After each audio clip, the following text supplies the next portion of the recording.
अस्सलाम वालेकुम students. Matric class का जो चैप्टर नंबर 1 हमने स्टार्ट किया था उसमें हम जो है वो पहला लेक्चर पढ़ चुके हैं। पहला लेक्चर था हमारा लास्ट टाइम हमने देखा था क्वाड्रेटिक इक्वेशन की डेफिनेशन, उसकी स्टैंडर्ड फॉर्म और प्योर फॉर्म। आज हम देखेंगे कि क्वाड्रेटिक इक्वेशन को सोल्व कैसे करते हैं, कितने मेथड हैं क्वाड्रेटिक इक्वेशन को सोल्व करने के लिए। तो इसको सोल्व करने के बेसिकली हमारे पास 3 मेथड्स हैं। To find solution of quadratic equation we use basically 3 methods. To find solution set of a quadratic equation,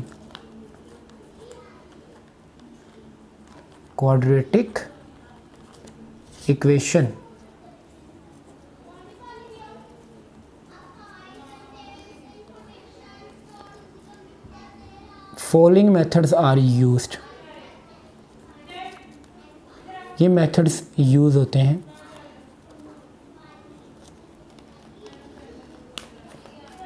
अब कौन से मेथड यूज़ होते हैं? सबसे पहले मेथड की अगर हम बात करें तो सबसे पहला मेथड हम देख लेते हैं। 3 मेथड हैं, फर्स्ट, सेकंड एंड थर्ड।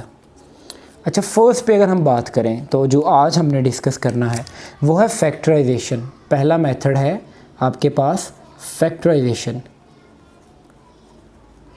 और अगर मैं दूसरे मेथड की बात करूं तो बाय कंप्लीटिंग स्क्वायर। सेकंड है मेथड कंप्लीटिंग स्क्वायर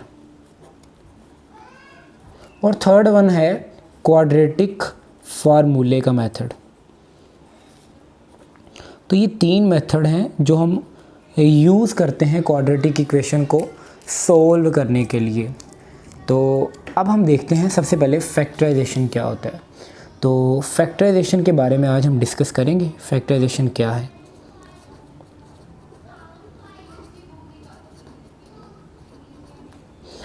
फैक्टराइजेशन के वर्ड से आपको क्लियर हो रहा है कि ये फैक्टर का वर्ड इसमें आ रहा है।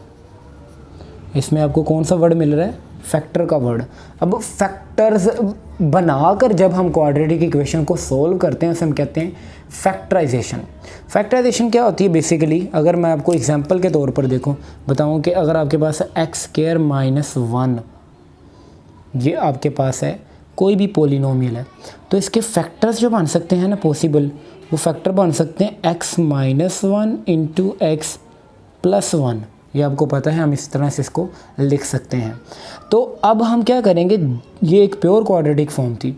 अब हम सीखेंगे स्टैंडर्ड क्वाड्रेटिक इक्वेशन की फैक्टराइजेशन कैसे करते हैं। एक बहुत ही इजी वे में मेथड सीखेंगे हम कि फैक्टराइजेशन करते कैसे हैं स्टैंडर्ड फॉर्म में। जब कोई हमारे पास क्वाड्रेटिक इक्वेशन होती है तो उसकी हम फैक्टराइजेशन कैसे करते हैं। तो आइए हम उसकी फैक्टराइजेशन सीखते हैं। तो फैक्टराइजेशन सीखने का डायरेक्ट तरीकाकार ये है कि हम उसको क्वेश्चन से ही करेंगे। तो क्वेश्चन हम लेते हैं, इसकी एक्सरसाइज का क्वेश्चन लेते हैं और हम देखते हैं कि फैक्टराइजेशन कैसे करेंगे हम। तो स्टूडेंट्स, ये क्वेश्चन नंबर 2 का फर्स्ट पार्ट है। क्वेश्चन नंबर 1 हम कर चुके हुए हैं, एक्सरसाइज नंबर 1.1 का। ये क्वेश्चन नंबर 2 है, सोल्व बाय फैक्टराइजेशन। तो उसका फर्स्ट पार्ट है ये वाला। अब इसको हम सीखेंगे, ये स्टैंडर्ड फॉर्म में। आपने चेक कर लेना पहले कोई भी क्वेश्चन जो आप करने लगे हैं क्या वो स्टैंडर्ड फॉर्म में है कि नहीं है। तो अगर वो स्टैंडर्ड फॉर्म में नहीं है तो आप उसको पहले स्टैंडर्ड फॉर्म में लेके आएंगे, देन आप उसकी क्या करेंगे, फैक्टराइजेशन करेंगे। तो फैक्टराइजेशन करने का मेथड बताने लगा हूँ, बहुत आसान मेथड है। हम साइड पर लिखते भी जाएंगे ताकि आपको ये याद रहे।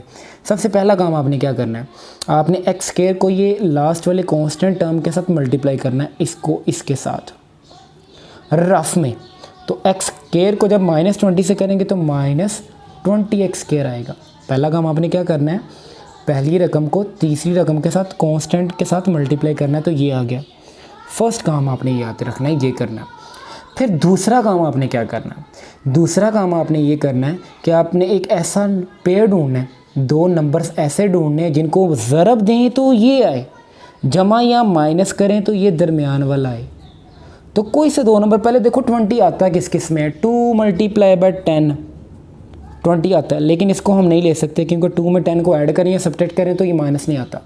लेकिन अगर मैं यहाँ पर लूँ 5x × 4x इनको मल्टीप्लाई करें तो 20 आता है, लेकिन माइनस का चाहिए तो बड़ी के साथ माइनस रख लेते हैं। बड़ी के साथ क्यों रखा, क्योंकि इधर माइनस चाहिए। तो यहाँ पर अगर प्लस होता तो मैं बड़ी के साथ प्लस रखता, छोटी के साथ माइनस।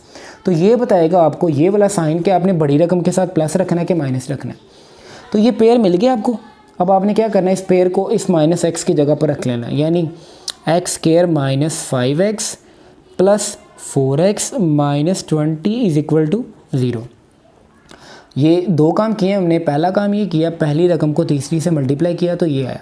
फिर हमने एक पेयर ढूंढा, इनको ज़रब दे तो ये आता है, प्लस या माइनस करें तो ये दरमियान वाला आता है। पहली दो रकमों में से कॉमन आता है x, पीछे बचेगा x माइनस 5। दूसरी दोनों में से कॉमन आता है 4, पीछे बचेगा x माइनस 5। अच्छा, आपकी फैक्टराइजेशन ठीक हो रही है कि नहीं हो रही, ये पता चलेगा यहाँ पे आके। अगर आपके ये दोनों सेम आए हैं ना तो इसका मतलब आपकी फैक्टराइजेशन ठीक हो रही है, आपने जोड़े ठीक लिए हुए हैं। फिर इन दोनों में से कॉमन आता है x माइनस 5, पीछे बचेगा x plus 4 is equal to 0। अब ये दोनों 0 के इक्वल हैं तो अलग-अलग से 0 के इक्वल रख लेते हैं। x minus 5 is equal to 0 और दूसरी तरफ x plus 4 is equal to 0। यहाँ से x आएगा 5 और यहाँ से x आएगा माइनस 4। तो लास्ट पे सोल्यूशन सेट क्या बना, सोल्यूशन सेट बराबर है। तो स्टूडेंट आपके पास जो सोल्यूशन सेट बनेगा वो ये दोनों आंसर्स होंगे, 5 माइनस 4। अच्छा, एक और बात आप लोगों ने याद रखनी है, वो बात ये है कि किसी भी क्वाड्रेटिक इक्वेशन की जो पावर होती है वो 2 होती है, तो आपको पता है। तो जितनी उसकी पावर होती है उतने उसके आंसर आते हैं। ये एक्चुअली ये जो मैक्सिमम पावर होती है इसे हम कहते हैं डिग्री, इसे हम क्या नाम देते हैं, डिग्री। तो अभी मैं आपको डिग्री भी एक्सप्लेन कर। क्वेश्चन नंबर 2 का थर्ड पार्ट करने लगे हैं, लेकिन उससे पहले मैं आपको डिग्री बता दूं कि डिग्री क्या होता है। ये एक्चुअली बता तो पहले देना चाहिए था, लेकिन आप लोगों को भी बता देते हैं, याद रखना आप लोगों ने। Maximum power of quadratic equation, maximum power of variable, क्या याद रखना आपने, मैक्सिमम पावर ऑफ वेरिएबल। किसी भी इक्वेशन में जो वेरिएबल की मैक्सिमम पावर होगी वो आपको क्या कहलाएगी, डिग्री। जैसे स्टैंडर्ड फॉर्म है ना, A x square plus B x plus C is equal to 0। इसकी पावर मैक्सिमम पावर 2 है, तो इसकी डिग्री कितनी है, 2। तो जितनी भी किसी की मैक्सिमम पावर होगी किसी भी क्वाड्रेटिक इक्वेशन की, वन वेरिएबल में ये बात कर रहे हैं, तो उसकी वो जो मैक्सिमम पावर है वो क्या कहलाएगी, उसकी डिग्री कहलाएगी। और जितनी मैक्सिमम पावर, जितनी डिग्री होती है उतने उसके रूट होते हैं, आंसर होते हैं, ठीक है। तो ये आपने याद रखना है कि उतने ही उसके क्या होते हैं, आंसर होते हैं। अब इसको आपने सोल्व करना बाय फैक्टराइजेशन, लेकिन उससे पहले आप लोगों ने याद रखना है, जब भी फैक्टराइजेशन से सोल्व करना तो आप पहले स्टैंडर्ड फॉर्म में ले आएंगे। तो इसको पहले थोड़ा सा चेंज करके स्टैंडर्ड फॉर्म में ले आते हैं। स्टैंडर्ड फॉर्म में कैसे आएगा, ये सिर्फ ये दोनों को इधर ले आएंगे तो ये बनेगा 17x स्क्वायर। ये आपके पास क्या बनेगा, 17x स्क्वायर प्लस ये माइनस 32x था, इधर आके प्लस 32x, फिर उधर प्लस 4 था, इधर आके माइनस 4। ये आ गया आपके पास स्टैंडर्ड, ये फॉर्म बन गई आपके पास। अब आपने क्या करना है, अब आपने पहले को तीसरे से मल्टीप्लाई करना है। पहली जो हम फैक्टराइजेशन में करते हैं, तो पहली रकम को जब तीसरी से मल्टीप्लाई करेंगे तो 17 को 4 से मल्टीप्लाई कर लेते हैं, तो ये बनेगा 68।